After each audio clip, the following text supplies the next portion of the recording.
Y sin más, la bienvenida a mis queridas super nerds. Ya están con nosotros la doctora Elisa Godínez y la maestra Renata Turrent. Buenos días, bienvenidas. Hola, Buenos buenos días. días. Bueno, Alberto, tenemos la misión de hacerles Buenos preguntas días, bienvenidas. difíciles. Pues sí, sí, así es. Siempre. Buenos días, bienvenidas, ¿cómo están? Yo ya espero escuchar el clásico, como siempre, con esas preguntas nos meten en apuros y quién sabe cuánta cosa. Así que, bueno, pues vamos iniciando, vamos entrando en materia. Si les parece, vamos a escuchar al presidente Andrés Manuel López Obrador lo que dijo ayer de Carmen Aristegui y de la revista Proceso. Durísimo se fue contra ellos. Vamos a verlo y regresamos a comentarlo.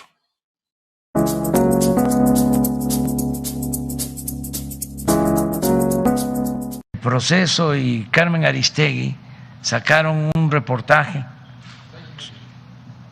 sí, pero ellos dos en especial, sobre un terreno que tienen mis hijos, heredados esos terrenos desde que vivía su mamá. Es una herencia familiar. Hicieron toda una investigación.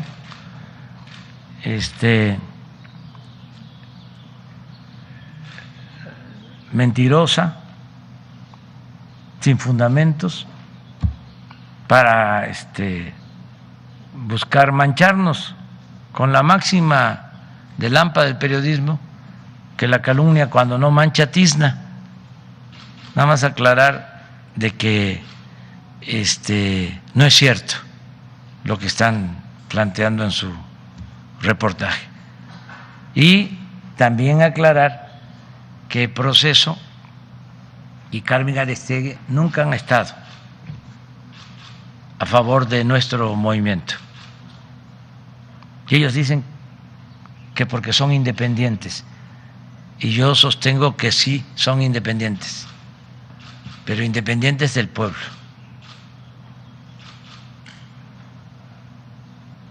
Que nunca se han involucrado, nunca han hecho un periodismo en favor del pueblo. Entonces, nada más dejarlo en claro, porque luego hay confusión.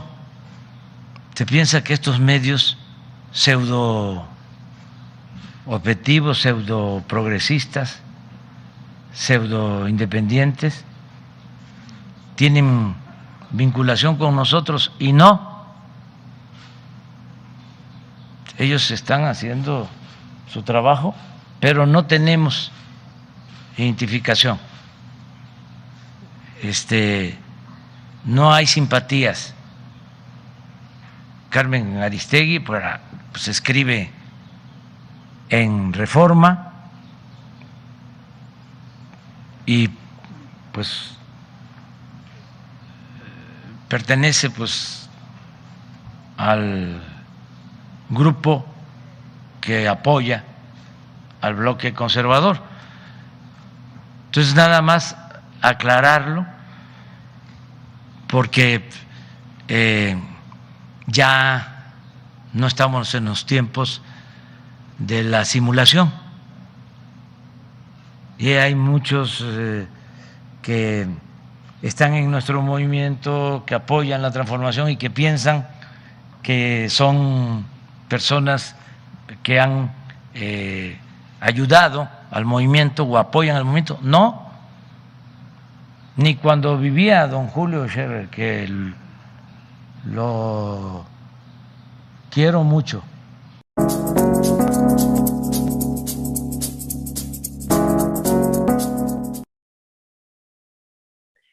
Ahí hay un planteamiento que a mí me parece importante señalarlo, doctora Elisa Godínez, y que yo lo comentaba ayer mismo, y me permito repetirlo ahora, si me lo permite, doctora, que es esa propensión del presidente López Obrador de pensar que el buen periodismo es el que milita en su causa. Y a mí me parece que eso es un error. Yo como periodista creo que no va por allí. Y como este matiz en el caso de los periodistas, también ha planteado su análisis a partir de eso en otros temas. Y eso me parece que no ayuda mucho a la conversación pública, por lo menos, ni mucho menos a la conversación política.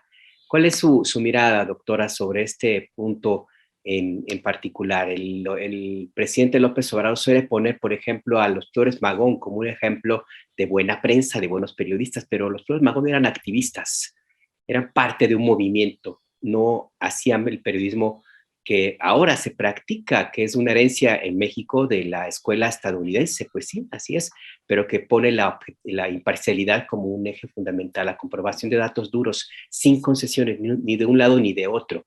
Yo creo que el presidente López Obrador, si tiene ese modelo, pues es justamente una razón por la cual justificaría o sea, explicaría su posición ante periodistas, como fue en este caso con Carmen Aristegui y con la revista Proceso, de Reforma y otros, pues ese sí es otro cantar, pero por lo menos en estos casos, doctora, ¿cómo lo ve? Alberto, estoy de acuerdo contigo. A mí me parece que el tema ejemplifica o digamos, cristaliza otro, digamos, gran plano de debate político, ¿no? De debate público. En el periodismo o en esta discusión o en este debate acerca del buen periodismo o el periodismo militante o el periodismo en contra y demás, se refleja lo que está sucediendo, digamos, a nivel más amplio en el país.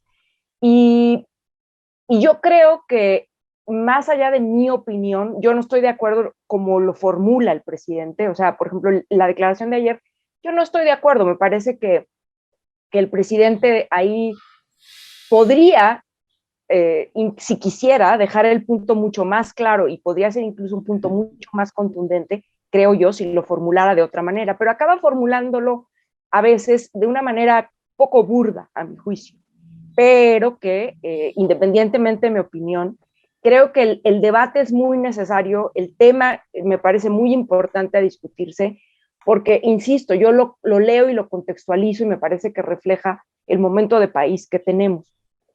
En concreto, digamos, más allá de los detalles de la pieza de la que suscitó este debate, que bueno, ya la audiencia tendrá oportunidad, si no lo ha visto, de leerlo y de juzgar y de hacerse su opinión. Yo creo que, a ver, hay como varias cosas que tendríamos que ordenar un poco o poner sobre la mesa para empezar un debate que pudiera ser fructífero en términos de entender, a mi juicio, cuál es el papel de cierta prensa en este momento de país que tenemos. Yo creo, en primer lugar, que a diferencia de lo que mucha gente cree, que el presidente no debe discutir ni debe de ponerse, digamos, al tú por tú y responder las críticas que cierta prensa le hace, o en este caso el contenido de esta pieza, que no debe de tener derecho a réplica porque el poder, digamos, no debería hacer eso porque tiende esa actitud a ser o a aparecer como autoritario. En lo personal creo que no es así. Yo creo que debatir, discutir, tanto desde el periodismo con el poder, como en este caso del poder a responder y a tener derecho a réplica cuando las cosas de las piezas periodísticas o los contenidos no son correctos o están calumniando y demás, me parece importante. Yo creo que eso es una síntoma de la democracia de este país que está, digamos, creciendo. Yo lo veo saludable. No sé si es conveniente en términos políticos, pero yo creo que no es autoritario y no es un signo ni de fascismo, ni de antidemocracia, ni de autoritarismo. Yo creo que eso es necesario. ¿Por qué? Porque no toda la prensa es igual, ¿no? Y esto estoy diciendo una obviedad, pero me parece que es importante resaltarlo porque además va a tener que ver con lo que vamos a hablar más adelante. Las diferencias en cuanto a... yo en lo personal, por ejemplo, creo que por más que un periodismo apele, digamos, en este caso, por ejemplo, a la escuela norteamericana de dato duro y demás, el periodismo, como toda actividad en la vida, no es neutral, no puede serlo. La neutralidad no existe, eso es falso. Aunque uno no lo manifieste, siempre tiene una posición, y el periodismo, aunque no manifieste abiertamente, siempre va a tener una posición, incluso aparentemente no teniéndola, y aparentemente siendo objetivos. Entonces yo creo que eso es importante, por ese mismo hecho. Ahora, por ejemplo, en el caso concreto, ¿no? del debate en el que se enfrascó el presidente, en concreto con Aristegui. No me voy a referir ahorita a Proceso, porque creo que es otra historia, pero con Carmen Aristegui. Yo creo que con Carmen Aristegui, ella tiene una posición, ella tiene, además de ser, digamos, una empresaria del periodismo, porque eso es lo que es, ella tiene una marca, ella se ha hecho esa marca y se ha hecho ese prestigio a partir de, digamos, lo que yo considero ella es cuestionar al poder político, sobre todo.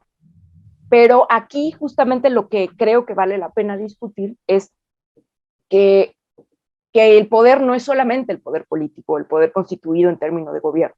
Hay otros poderes, y me parece que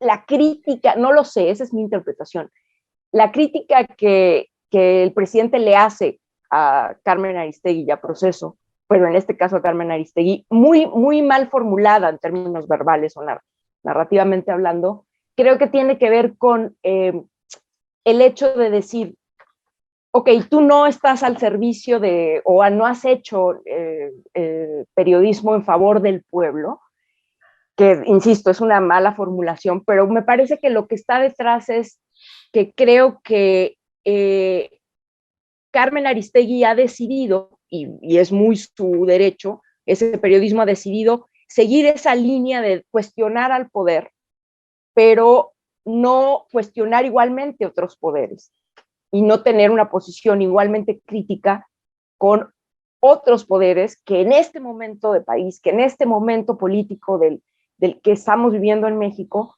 valdría la pena que lo hiciera también, ¿no? Y no lo hace. Entonces, creo que por ahí podríamos también pensar las cosas, no sé. Ya, gracias, mi querida Renata. Perdón, Elisa. Renata Turrent, hay varios calificativos que hizo el presidente López Obrador sobre el trabajo de Carmen Aristegui o la revista Proceso. Nunca han estado en favor de nuestro movimiento, nunca se han involucrado, nunca han estado en favor del pueblo y se dicen periodistas independientes. Pues hay un montón ahí de señalamientos. Hace un momento, antes de entrar con ustedes, hablábamos de que mañana vamos a entrevistar al abogado que pues está tratando a las víctimas del caso de Cuauhtémoc Gutiérrez de la Torre, ¿no? El hijo del rey de la basura, conocido como el Basuritas. Y ahí es un trabajo periodístico de Aristegui en otro tiempo, en otro momento. Me parece que estaba todavía en MBS cuando pasó eso. Pero bueno, finalmente, pues hay ahí calificativos duros por parte del presidente. Pero hay que también poner en la balanza el reportaje en sí, ¿no? Donde hay señalamientos, se infiere algún manejo ahí un poco sucio, genera muchas dudas sin dar un elemento, me parece, claro y contundente sobre el papel que estaban teniendo los hijos del presidente. ¿Cuál es tu valoración de toda esta situación que se generó con el presidente? Sí, bueno, empiezo diciendo que creo que lo último que menciona la doctora Elisa sobre esta marca que se ha hecho Aristegui sobre crítica al poder político, que es válida, por cierto, pero que olvida o deja un poco el poder económico, es fundamental para la conversación pública que estamos teniendo sobre el tema específico de Aristegui. Ahora, creo que nada más quisiera decir tres cosas un poco de la conversación que estaba diciendo Elisa y ya después me meto de específico al reportaje que nos trae acá. La primera, creo que hay tres cosas importantes aquí. Creo que la primera es que, sí, como dice Elisa, el comentario del presidente, pues como suele ser polémico y dinamita las cosas para causar polémica, Y creo que esto tenía un propósito político, no creo que nada más lo dijo así porque sí o porque se equivocó de palabras o porque quiso, pues sí, dinamitar, ¿no? Creo que su objetivo era pues relativamente claro y es desviar la conversación hacia donde él quiera, hacia la cancha que él quiere, que es el periodismo, ¿nos sirve o no nos sirve? ¿A quién le sirve? ¿A quién cuestiona y a quién no cuestiona? Mucho más allá de hablar de los específicos de este reportaje, es decir, digamos, como si el reportaje no hubiera existido, porque en realidad no hay mucha sustancia en el reportaje. Entonces creo que ese es el objetivo más allá sí, o sea, como la raíz de esto, ¿no? Ahora, yo estoy un poco en desacuerdo con todo el respeto que me merece esta mesa y que el presidente no, que considere que el periodismo crítico hacia su gobierno es mal periodismo, porque creo que tengo 3 ejemplos de los que jamás, 4 de hecho, de los que creo que jamás él se ha referido como mal periodismo y que han sido muy críticos con su gobierno y son, o bueno, críticos en su gobierno con algunas cuestiones, y es Rompevientos, Pie de Página, Contralínea y Frida Guerrera. Y creo que jamás a ninguno de estos 4 ejemplos que doy los ha llamado mal periodismo, a pesar de que han habido críticas, creo, de las más importantes que hemos tenido en este sexenio, o las únicas relevantes. ¿Me permites un matiz, Renata? Claro, claro. Sí. Y a lo mejor sirve. Y también tiene que ver con la personalidad y la formación política del presidente. El presidente, desde su primer día, cuando ganó la elección, se refirió a las benditas redes sociales. Él se ha referido a los medios alternativos, y de nuevo cuño o de reciente, como es el caso de los que mencionaste. La Contralínea tiene ya más tiempo y se cuesta también aparte. Y sin embargo, en su conversación en el tema, se refiere básicamente a los medios convencionales. Su conversación es mencionarlo, hablar de López Dóriga, hablar de Reforma, del Universal, lo cual me parece una contradicción, puesto que él prefiere a los medios alternativos. O sea, su formación política, inclusive sus mensajes son como en los años 70s, 80s, rediscutir las columnas, cuando él mismo dice que son periodistas que ya su opinión no cuenta, y sin embargo para él sí cuenta. Ese era el matiz. Es verdad, creo que es un matiz muy importante. Sí, totalmente de acuerdo. Y bueno, pues ahora sí, mi valoración sobre el reportaje, que lo digo con respeto, pero me parece, pues no me parece un buen reportaje. Creo que la investigación se queda coja en muchísimas cosas. Creo que hay mucha paja. Es un reportaje largo que cuesta trabajo leer porque va de un lado al otro. Vaya, a mí lo digo con todo respeto para los investigadores, pero me pareció un mal reportaje, que además de todo después salieron en algunos medios, salieron ayer con Julio Astillero a defender su reportaje y no lo pudieron defender. Ellos mismos decían que muchas de las cuestiones que ponían en este reportaje eran especulaciones que ellos hacían, y se nota, ¿no? Porque hay muchas dudas. Entonces creo que bueno, al final de cuentas sí tiene algunas, yo identifiqué 3 cosas que quizás se pudieran discutir y que pudieran ser interesantes si no estuvieran en medio de una paja que se ve que trae muchísima mala leche. Estas 3 cuestiones que creo que podrían ser interesantes para discutir son pues el papel que tuvo Hugo Chávez con Sembrando Vida, aunque sinceramente a mí pues no me parece grave, porque al final de cuentas él no es un funcionario público. Pues sí ayudó en la constitución de este programa, pues sí, pero ni es funcionario público hoy, ni es el que dirige Sembrando Vida, ni nada. Entonces eso, digo, nada más para que, por no dejar, pues bueno, sí, se podría llegar a criticar, pero me parece ilógico hacer toda una investigación por esto.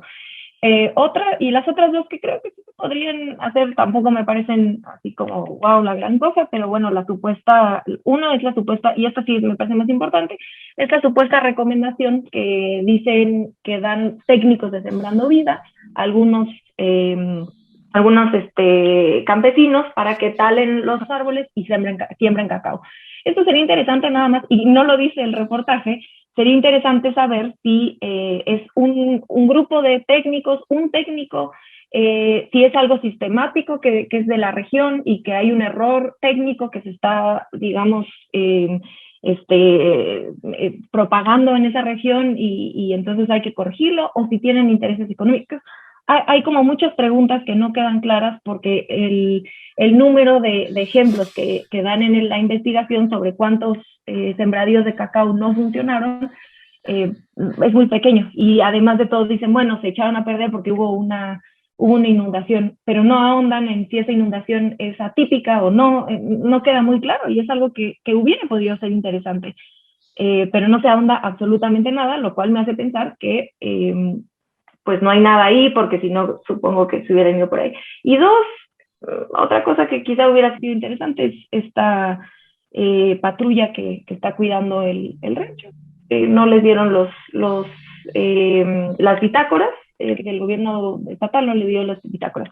Creo que más allá de eso es pura paja y es un reportaje largo que no lleva a ningún lado. Yo también, como la doctora Elisa, recomiendo a la gente que lo lea, porque de pronto la defensa se vuelve como, estás en contra de Aristegui o a favor, y creo que es una falsa disyuntiva en realidad, en contra del periodismo, peor aún, en contra del periodismo o a favor del periodismo. Creo que es una falsa disyuntiva, creo que puedes estar a favor del periodismo y al mismo tiempo decir que esta investigación es una vacilada. Ya, pues gracias mi querida Renata, ahí sobre esto. Y sí, en lo que toca a medios de comunicación, pues nosotros nos identificamos como un medio de comunicación independiente. No somos un medio alternativo, porque el medio alternativo, pues hay una vaga definición sobre el tema. Si eres una ONG, si no, si cobras por un servicio, si no cobras por un servicio, si tu contenido es de tal o cual naturaleza, y unos te dicen, tú no eres alternativo, tú sí eres alternativo.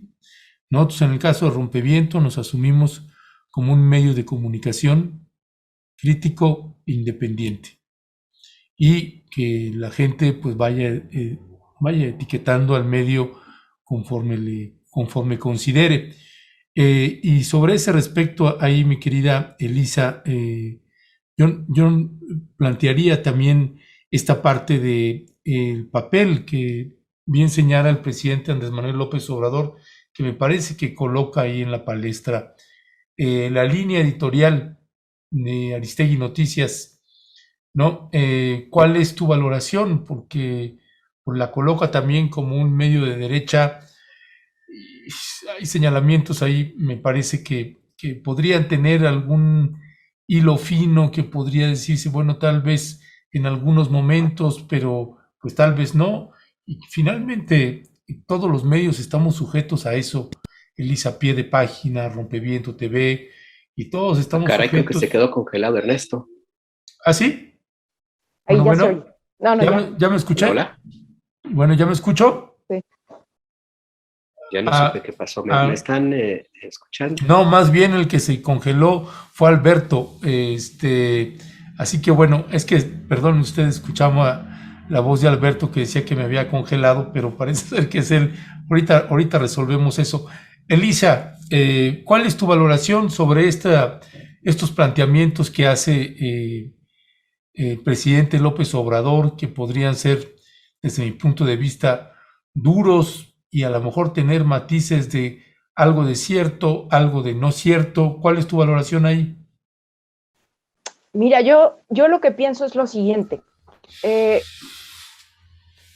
Las posiciones, retomando un poco lo que dije hace un momento, en términos de no hay neutralidad. Me explicó, todos como individuos y por supuesto los medios de comunicación tienen sus propias posiciones, tienen sus propios intereses, y más allá de decir cuál es bueno, cuál es malo, cuál es mejor, bueno, cada quien se identificará y tal, ¿no? Claro. Unos lo hacen explícito, otros no lo hacen explícito, pero digamos, siempre está ahí el asunto. Ahora, eso por principio. Ahora, por otro lado, lo que creo también es que ciertas posiciones o ciertas, en ciertos momentos, los medios de comunicación, como los individuos mismos, cambian o pueden cambiar o pueden tener, digamos, otra posición a la que acostumbran, ¿no? ¿A qué voy con esto? Que yo sí creo que las posiciones no son inamovibles, no son de, bueno, estos son, bueno, hay quienes sí las asumen así y tal cual, ¿no? Pero ahí también en eso, o sea, hay una decisión en si quieres mantenerte en tu misma línea o decides en un momento dado no necesariamente cambiarla en términos de ya abandonar la otra, sino entender, atender la situación concreta, de la realidad concreta en ese momento y decides tomar una posición. En este sentido, pienso que Carmen Aristegui es un periodismo necesario, lo fue, especialmente creo que lo fue durante muchos años. Yo no siempre estoy de acuerdo con ella, ni mucho menos, pero me parece, y fui de las que en su momento defendió cuando la sacaron del aire y marchó en su favor. O sea, no es una cosa personal que yo diga, pero también creo que en su decisión de, por ejemplo, mantenerse muy claramente en esta línea de decir, yo cuestiono al poder político siempre, el que sea el que sea, y no estoy ni a favor ni en contra, lo dijo, ¿no? Así le contestó ayer específicamente, no estoy ni a favor ni en contra del movimiento que encabeza López Obrador, está tomando una decisión. Su posición es, digamos, ser aparentemente neutral. Yo como ciudadana, como alguien que cree que no está mal en algún momento dado, más que tomar una posición y decir, me voy a volver un periodismo militante, ¿no? No es eso lo que uno espera de manera burda. Lo que uno espera es que los medios de comunicación, y en este caso Carmen Aristegui, pudiera, ¿no? Tener una posición mucho más adecuada, según yo, o acorde a los tiempos políticos. Ella decide mantenerse en esa línea, bueno, es su decisión, muy bien. Más allá de calificar personalmente su línea editorial o tal, o su línea, creo que hay cosas que hablan por sí mismas, ¿no? Ella, por ejemplo, ha decidido mantener en su pool de, por ejemplo, comentaristas de cada semana, en sus mesas de análisis, a ciertas posiciones que digo, más allá de que uno coincida o no, pues yo algunas creo que son muy estridentes, por ejemplo, que no son rigurosas, no son análisis rigurosos, otros que ya están muy vistos, muy escuchados y que repiten siempre lo mismo. Por ahí de repente hay otras voces más, pero bueno, eso es lo que ella ha decidido. Pero más allá de seguir con el tema Carmen Aristegui, que no me gustaría solo que se personalizara o que se viera solamente en cuestión a ella y a su línea, yo más bien pondría sobre la mesa otras cosas que están implícitas en esta, a propósito de esta pieza, que es, uno, ¿quién financia o cómo se financian estas piezas de... en el caso de ayer, para mí no es periodismo de investigación, para mí es un reportaje nada más, no es una pieza de investigación, no alcanza esa categoría, pero bueno, pongamos el caso que son consorcios que se unen, porque no es solo Aristegui, fue Aristegui, Proceso, MX, no sé cuántos, a partir de una institución, organización que se llama Conectas o algo así. No lo tengo tan claro, pero bueno, lo que entiendo es que se Conectas reúne a estos medios y tal, ¿no? Y bueno, hay un financiamiento, hay una línea ahí detrás. El financiamiento no tendría nada de malo ni de bueno. Simple y sencillamente hay que hacerlo patente. ¿Quiénes son los que financian este tipo de piezas? ¿Cuáles son las líneas, las intereses, la agenda de estos medios o de estas organizaciones, que en algunos casos pueden producir piezas buenísimas y en otros casos como estos que estamos viendo producen piezas bastante chafas? Entonces también hay que hacer una crítica a eso. No es no hay que dar cheques en blanco a nadie. Eso es lo que yo pienso. No hay que darle cheques en blanco a nadie en términos de periodismo. Y por último, simplemente como volver al tema de, creo que tenemos que entender e hilar más fino, como tú decías hace rato, Ernesto, en términos del momento político que tenemos. El contexto político que tenemos actualmente es diferente a lo que teníamos en los sexenios pasados. No estoy diciendo que sea mejor o peor, cada quien tendrá su opinión, ¿verdad? Pero es diferente. Y cuando digo que es diferente, me refiero al hecho de dos cosas que yo resalto. La primera es que hoy por hoy, como nunca, al menos en el tiempo que yo llevo de vida y que recuerdo, como nunca el debate público está súper vivo y la gente puede decir lo que quiera. En medios de comunicación, todo el mundo tiene libertad para decir hasta de más y hasta excesos, ¿no? En el momento que quiera, a la hora que quiera. Y eso es, a mí, me parece que es algo bueno, siempre va a ser algo bueno, por un lado. Y por otro lado, creo que este gobierno, a diferencia de los gobiernos anteriores, tiene, no estoy diciendo ni lo estoy volviendo un mártir, pero para mí es un hecho, tiene, a diferencia de los otros gobiernos pasados, a la mayoría de los medios de comunicación tradicionales en su contra. Y eso sí hace, para bien o para mal, una diferencia. Entonces, si no tomamos en consideración estos puntos, pues creo que no es una discusión completa.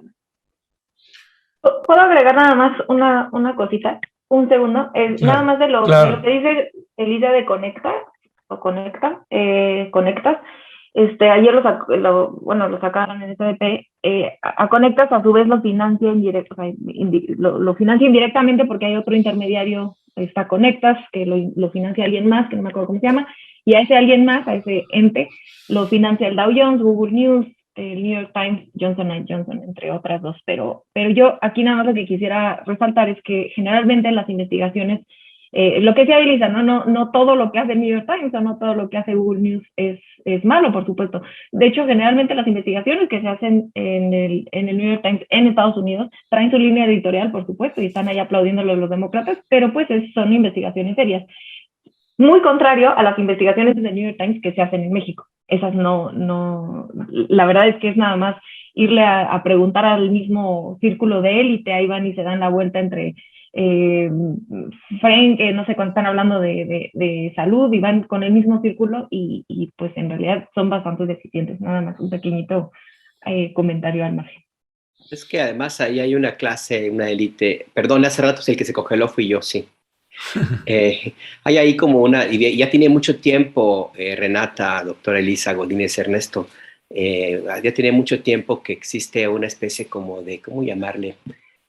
Voracidad de parte de ese círculo que era el opinante y el que dominaba hasta las políticas públicas, Meyer no, Denis Dresser, Aylar Camín, Castañeda, que están al acecho para cortejar a quien es el jefe de la oficina de The New York Times.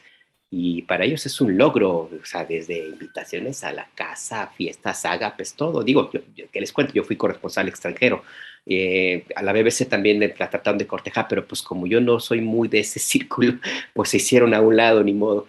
Lo que a mí me parece importante, Renata, a propósito de lo que señalas en Conectas, y me parece que también es importante hacer ese planteamiento, de tratar de hacer un esfuerzo de dejar de ver conspiraciones a cada momento. Conectas es una organización que ha financiado proyectos, como bien dijo la doctora Elisa Godínez, que han resultado muy buenos y han ganado premios y reconocimientos han sido muy duros. Y ha financiado, apoyado a reportajes pie de página, nos han apoyado en alianza con otros medios, algunas historias y han sido bastante buenas críticas, muy bien documentadas y también, por supuesto, resulta que hay reportajes como esto.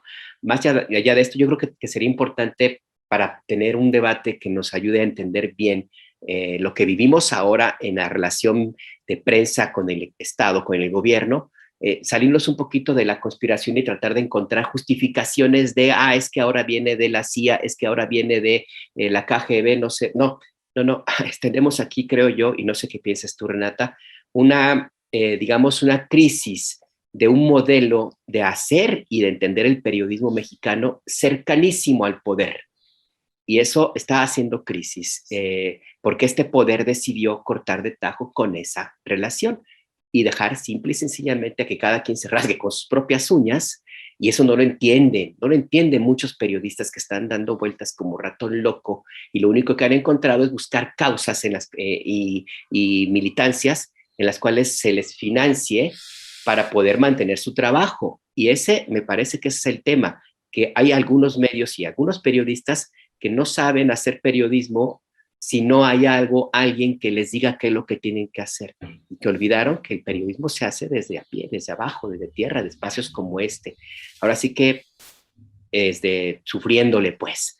Hay muchos periodistas de la Torre Mayor, del piso 51, de los Campos Elíseos, de la Bolsa, de los espacios privilegiados, del UNAM también, y hay muy pocos, y hay ejemplos de periodismo que se hacen a pie de tierra, como el que, si hay espacio, conversaremos con el reportaje que elaboró muy bien hecho, por ejemplo, y muy vía tierra y a lodo, Ernesto Ledesma. ¿Cómo ves esto que te planteo, Renata?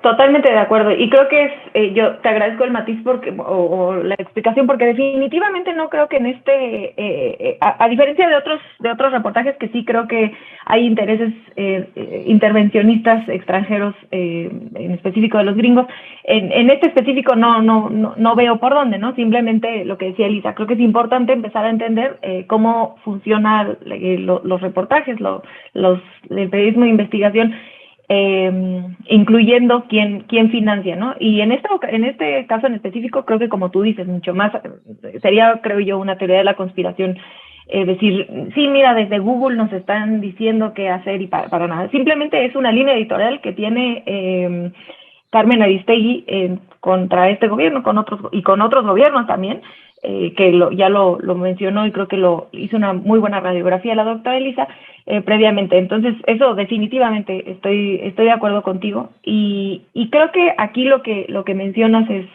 es fundamental, ¿no? ¿De qué manera, y aquí sí es quizá una crítica al gobierno, de qué manera se puede empezar a transitar o a pensar en un modelo de periodismo más serio? Porque claramente esto que tú mencionas, ¿no? Hubo un corte de tajo, ya no hay chayote, se enojan los ex chayoteros.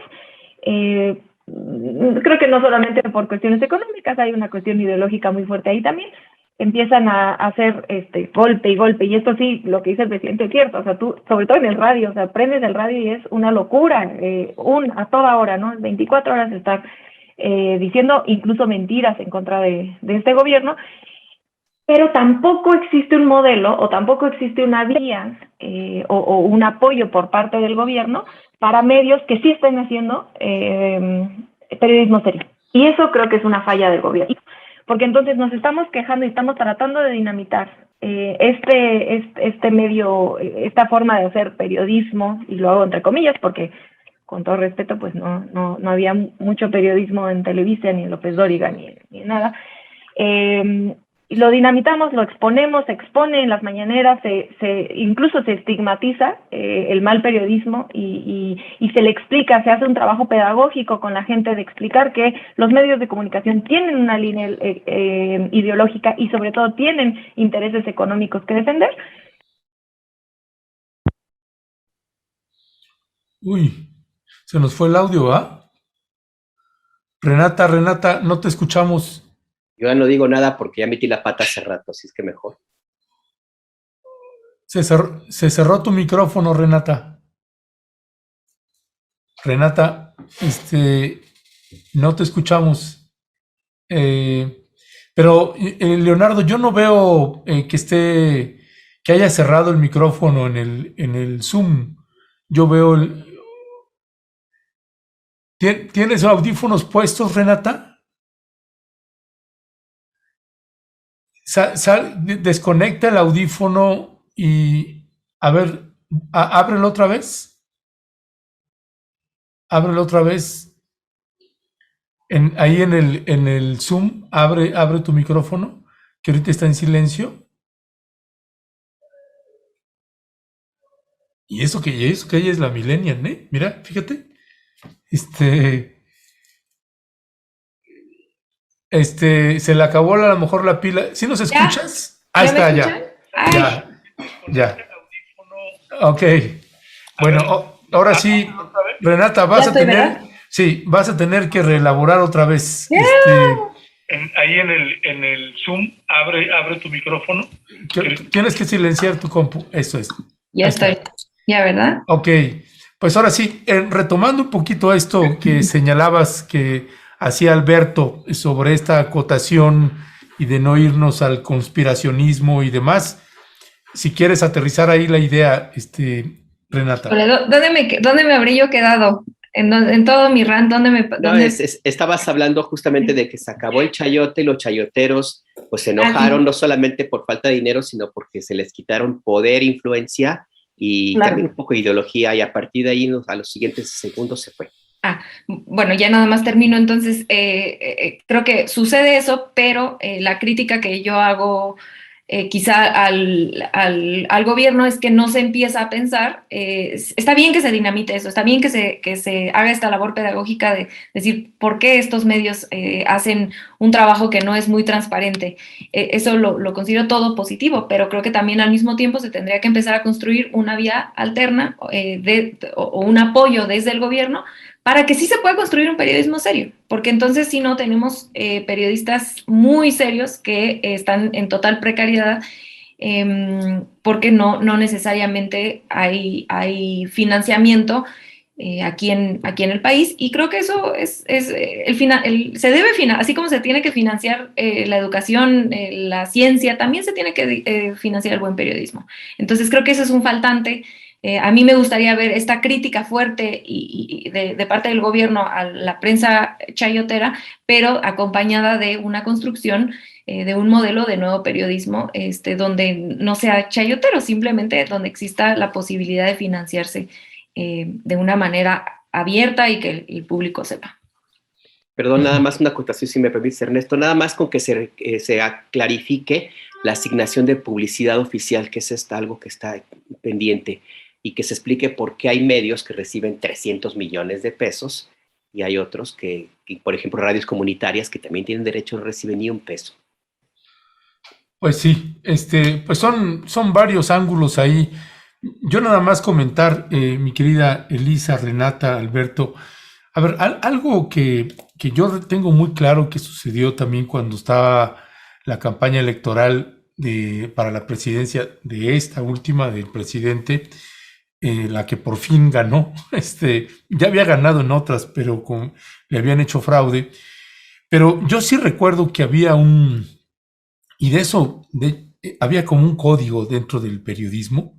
A lo mejor a ustedes les tocó saberlo o no, pero, por ejemplo, mucha gente que queremos mucho, que nos llevamos muy bien y que teníamos una relación más estrecha con Carmen y que algunos terminamos retirándonos por algunas acciones que hizo ella, pero yo sí recuerdo que había un desconcierto porque sentían que la línea sí estaba mucho más tendida hacia, no sé si decir hacia la derecha o contra el presidente López Obrador, en ese entonces todavía candidato, pues, y varios colaboradores que estaban ahí también, y que amistades cercanas que conocemos, que están en otros medios y que pues están publicando cosas, yo los veo todavía publicando cosas en los chats, pero sí había esto y no podías tampoco decirlo porque tampoco querías golpear a Carmen Aristegui,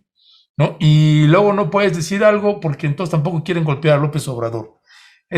Cada quien en su gremio, en su espacio, de pronto tenía esos dilemas éticos y no se le podía decir, ¿no? Y yo tengo la percepción que el presidente López Obrador se está refiriendo como a eso, porque él lo tenía muy claro, porque había o sea, el desnivel, por ejemplo, como comentabas, Elisa, en la barra de opinión de los comentaristas, pues nada más rescatabas ahí a tres y ya, ¿no? Literalmente Lorenzo Meyer, Fabricio Mejía y Ana Lilia Pérez, ¿no? Y de ahí todos eran contra el presidente, contra Andrés Manuel López Obrador. Había una línea dura y entonces el desbalance era pues 90-10, ¿no?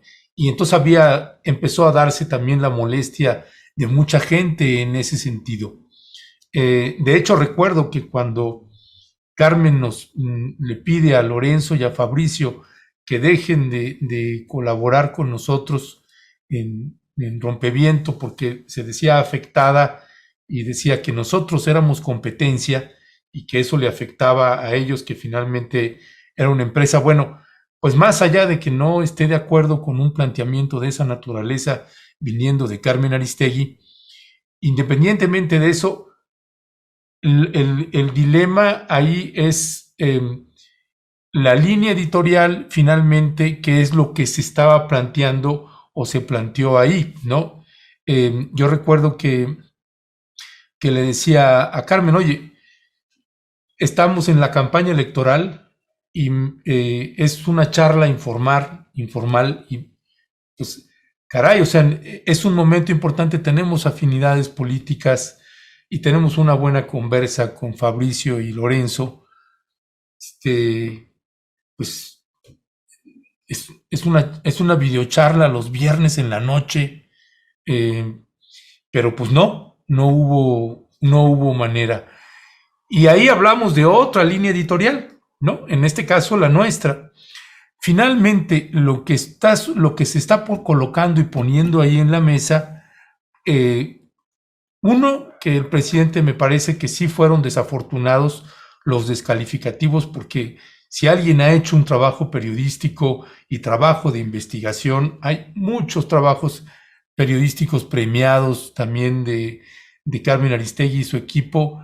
Me parece que eso no se le puede regatear y que hay que tratar de colocar la balanza, pues, ¿no? O sea, lo que sí y lo que no. Y no puedes desacreditar o descalificar, independientemente que podamos tener diferencias con Carmen, no puedes descalificarla como periodista ni con el trabajo tan valioso que ha hecho. Y hay gente además valiosísima, Manuel de Santiago, hay un mundo de gente ahí que hace un trabajo muy valioso, son muy rigurosos en sus investigaciones. Creo que este no era un equipo de ella, ¿no? Sino pues que alguien les ofrece el reportaje, la investigación, y luego el medio lo agarra o no lo agarra, pues son decisiones de cada quien. Pero en esa lógica, y para ir cerrando ya con esto, Elisa Godínez, ¿cuál sería tu reflexión ahí final en dónde colocar los dichos del presidente y dónde también rescatar el trabajo periodístico de un medio de comunicación como Aristegui Noticias y la revista Proceso, que cuando el presidente hace críticas, pues les llueve durísimo, y me parece que hay que equilibrar, porque el trabajo histórico que han hecho estos dos medios ha sido y sigue siendo, desde mi punto de vista, invaluable, ¿no? Y que hay que rescatarlo, ¿no? No puedes desacreditarlo de esa manera a rajatabla, pues no creo que vaya por ahí. ¿Dónde colocar? Sé que es difícil, ya sé. Resumidamente, una reflexión final sobre eso, Elisa. Ay, Ernesto, siempre me pones unas preguntas así re difíciles que no puedo contestar tan rápido, sobre todo, y que me encantaría tener una cosa ahí muy contundente que decir. Estoy totalmente de acuerdo contigo en esto último que dices. No se puede descalificar ni borrar de un plumazo la trayectoria de por lo menos dos medios de comunicación, o una periodista y un medio de comunicación como son Aristegui y Proceso, que en su momento, a mí me parece, han jugado un papel fundamental en la historia de este país, en el impulso de la democracia y demás. Eso no significa que no podamos, ni tú ni yo, ni los ciudadanos en general, hacerles críticas cuando haya que hacérselas, ¿no? Yo creo que para nadie, incluso aunque el presidente no lo dijera, para nadie es un secreto, ¿no? Para nadie no es evidente que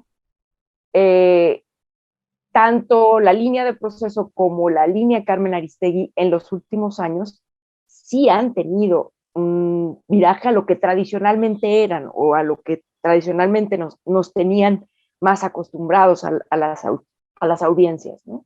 En el caso Proceso, para mí es muy evidente, desde el momento en el que, digamos, Julio Scherer desaparece, pues, y demás, y luego la sucesión de directores que han tenido, pues han sido como en picada, para desgracia nuestra, de la audiencia, quiero decir, porque es una revista emblemática. O sea, Proceso surgió en el año 76 a partir del golpe a Excelsior, precisamente un golpe impulsado, digamos, desde el poder mismo, ¿no? Desde la presidencia misma, para acabar con ese periódico que era crítico y demás, y bueno, de esa desbandada surge el proceso, y bueno, ya la gente sabe, ¿no?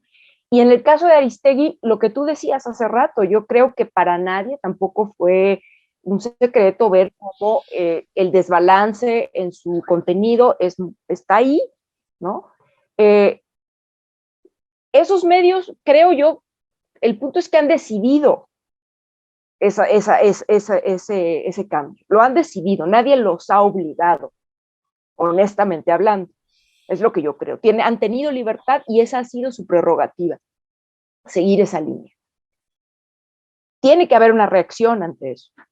No estoy de acuerdo con la manera en la que necesariamente el presidente lo plantea, porque además el presidente, quiero decir, este régimen abrió digamos, esa caja de Pandora, por decirlo de algún modo, que es, bueno, ok, ya no va a haber dinero para la prensa, salvo una cuanta que, por cierto, y estoy de acuerdo con lo que dice Alberto, se tiene que transparentar y tendríamos por qué saber por qué a un medio se le da tanto y a otro no, y a nadie más, ¿no? Pero bueno, digamos que hizo esa apuesta, también el gobierno tiene que hacerse cargo de eso, de abrir esa caja de Pandora y decir, no vamos a financiar a nadie, o a unos cuantos nada más, y los demás rásquense con sus propias uñas. Considerando que eso también iba a tener una serie de consecuencias, y estamos viendo esa rejuego, esa recomposición en el ecosistema de los medios de comunicación, y me parece que todavía a 3 años parecía que no, pero las aguas siguen de algún modo movidas y mucha gente todavía no encuentra el asunto de cómo colocarse ante esta nueva realidad. Yo, más allá de cualquier otra consideración, cerraría diciendo que lo que me parece muy importante es que como sociedad sigamos presionando, ¿no?, con nuestros likes o con nuestra sintonización de los programas y con nuestras opiniones y con todo esto que estamos discutiendo en estas mesas para impulsar un mejor periodismo. También me parece que el gobierno tendría que repensar algunas de sus decisiones con respecto a su relación con la prensa. Yo no veo mal por lo demás que haya este debate, lo dije desde el principio, a mí me parece saludable que haya ese debate entre poder y prensa, yo no lo veo mal para nada, pero sí creo que hay medios de comunicación, hay proyectos que sí deberían de tener apoyo, concretamente las radios comunitarias, concretamente proyectos que más allá de decir nombres, pero que yo creo que sí merecen apoyo, que son los proyectos independientes. No sé la forma, no sé la vía, pero sí debería de haberlo. ¿Por qué? Porque ese es el periodismo que el país necesita.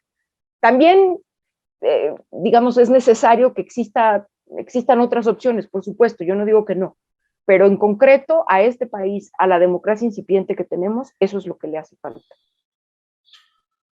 Pues sí, es que aquí la aspiración es a que se entienda que una crítica no significa que estás en contra de, ni tampoco una alabanza significa que ya es un buen ejercicio periodístico, que es quien hay que apoyar. Yo creo que aquí lo importante, Renata, y también te pido una reflexión final, es trascender el debate que se está dando en este momento y entender la posición, porque ha sido también muy cuestionado el hecho de que la palabra del presidente pesa y pesa muchísimo, y en un país que es considerado uno de los más duros, de los más complicados, de los más violentos en contra del ejercicio periodístico, el mensaje de un personaje con tanta fuerza y respaldo popular, pues tiene consecuencias y eso habrá que medirlo. Del otro lado también hay una idea que también tendrá que revisarse cada quien, de tratar de convertir la trinchera, el periodismo en una trinchera y de convertirse en lo que se han convertido a otros. Yo creo que a nadie le sirve una posición y otra, como tampoco a nadie le serviría que desde el poder público se entienda que hay que consentir a medios que son sus aliados o a sus cuates y destinarles 300 y tantos millones de pesos en un año, como es el caso de La Jornada, y no entender que que el dinero público se tiene que transparentar y asignar de una manera más transparente, porque hay otros espacios que también necesitan de apoyo. Y me parece que esa política es la mismita de la zanahoria y el garrote, esa que se criticó tanto en otros regímenes neoliberales y que ahora se aplica de una u otra forma. Yo creo que habría que trascender esto, pero no sé tú cómo lo ves, Renata, para un cierre. Quisiera yo haber podido articular eso que dijo ahorita Ernesto para mi cierre, porque creo que fue fantástico. Digo, Alberto. Gracias. Sí, maravilloso. O sea, estoy totalmente de acuerdo contigo, querido Alberto. Creo que tocas lo más importante. Uno, y reitero, este cambio cultural en donde sí se entiende y por lo menos se debate, ya lo decía Elisa al principio de la mesa, se debate el efecto que tienen los medios en la sociedad, se habla sobre cuáles son las posturas políticas de los medios de comunicación, cosa que quizá antes no se hacía, ¿no? Se veía, yo recuerdo muy bien, o todavía de repente recuerdo a mi abuela decir, bueno, pero es que lo dijeron en las noticias. Bueno, sí, pero no, eso no significa fuerza que sea una verdad científica irrebatible, ni mucho menos. Y creo que este cambio cultural sí se ha dado gracias a estas críticas que se hacen desde la presidencia hacia el poder. Ahora, creo que falta lo que tú bien dices, el otro lado y lo que ya platicamos. ¿Cómo le hacemos para transitar algo que sí funcione bien? Porque tampoco creo que este modelo de dinamitar algo y no construir otro periodismo pues funcione, y parte de esta nueva construcción empezaría por transparentar esto que tú ya mencionas de algunos medios de comunicación. Y bueno, creo que en realidad esto nada más me quedó ahorita como de paréntesis quizá, si tú te pones a ver cómo funcionan los medios de comunicación convencionales, y creo que hay una excepción ahora en La Octava, que creo que ha cambiado mucho su línea editorial y hay muchísima más diversidad en a quién invitan a ese espacio, y creo que eso hay que celebrarlo, porque al final de cuentas, si tú volteas a ver el resto de los medios convencionales, las mesas son, como ya decía Ernesto, 90% en contra, y ponen a uno ahí de repente, a uno a pelear, y entonces lo hacen ver como si fuera un loco o loca ahí peleando, diciendo, pues, como para reforzar esta idea de que la gente que defiende a la 4T es rupestre y loca, cuando en realidad no están representando la opinión pública del país, ¿no? Que sería justamente ponerlo, no sé si justamente al revés, pero sí un poco más de balance, que creo que en espacios como este, y hay que reconocerlo, creo que en La Octava últimamente han hecho un trabajo para poner los puntos de vista más diversos que tenemos en este país, donde no el 90% de la población está en contra de lo que hace el gobierno, y donde sí, también hay críticas como la que tú haces ahorita y como la que espero tengamos tiempo ahorita de hablar sobre el tema de los desaparecidos, por ejemplo, o el tema de los feminicidios, donde se tiene que hacer una crítica puntual y es válida.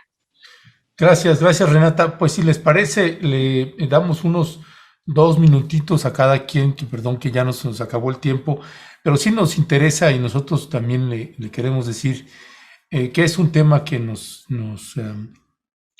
interesa colocar, que usted lo escuche, y que es esta serie de reportajes que estamos iniciando y que ayer publicamos el primero de una serie de reportajes intitulados Desaparecer en México, la tragedia de Tamaulipas. Un trabajo de poco más de 4 años que nos implicó pues, mucho recorrido en campo, mucha investigación documental, cientos de testimonios, y que pues, lo estaremos presentando en diversos momentos.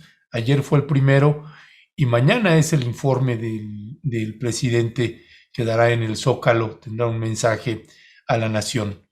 Ese es uno de los temas que nos están quedando a deber en esta administración en materia de seguridad, o sea, en materia de inseguridad, y en el caso de la desaparición de personas y el estado de Tamaulipas. Les comentaba yo y lo he comentado, las peores cosas que me ha tocado ver en mi vida, pues están en Tamaulipas. Y bueno, pues qué decir de pues de esta deuda que está dejando ahí el presidente sobre el tema de los desaparecidos, Elisa Godínez. Perdón, en 2 minutos es complicadísimo, pero yo creo que, pues eso, es una deuda, es un problema y yo lo he dicho en otros espacios, y creo que incluso aquí también, a mí en lo personal me parece que mientras políticamente, socialmente, no atendamos el tema de la desgracia que implica, y cuando digo desgracia no lo digo retóricamente, es una desgracia tener en un país más de 90,000 personas desaparecidas y que en prácticamente la mayoría de los casos exista impunidad. O sea, no hay justicia en ninguno de los casos. Entonces, me parece que es un botón de muestra de que mientras sigamos negando esa realidad, muy difícilmente vamos a poder transitar hacia una sociedad que alcance o que empiece a alcanzar justicia plena. Y creo que este es uno de los grandes problemas del país, si no es que, a mi juicio, el mayor, que es la falta de justicia. Y el drama, la tragedia que implica que existan 90,000 personas desaparecidas y que la gente y que políticamente no se considere una emergencia nacional, nos habla mucho de, de cómo hemos aceptado tácita, implícitamente, que no hay solución, y eso me preocupa muchísimo, ¿no? O que no importa, ¿no? Que eso no nos importa. Y yo creo que una sociedad que niega eso, una sociedad que no ve eso, una sociedad que prefiere voltear a otros lados, es una sociedad en la que tarde o temprano ese negar a voltear a ver eso le va a volver a estallar sobre la cara.